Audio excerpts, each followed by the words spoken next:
People with a knack for number sequences rack up points on intelligence tests, but that ability is by no means unique to humans. We like to think we're the crown of creation, with our having become super intelligent.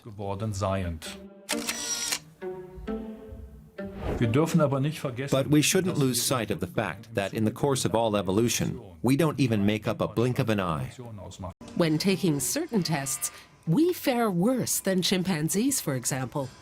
This goes to show just how limited our working memory is. An adult human can barely manage to remember more than 3 numbers in their correct position and sequence in this short amount of time.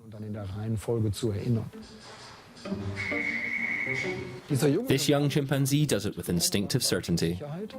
So, chimpanzees can beat us in a numbers test, and yet we're developing highly complex technologies. That doesn't seem to add up, unless the two are connected.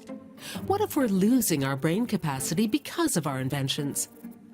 Who drives anywhere without a navigation system or memorizes phone numbers these days? Is artificial intelligence doing too much of the thinking for us?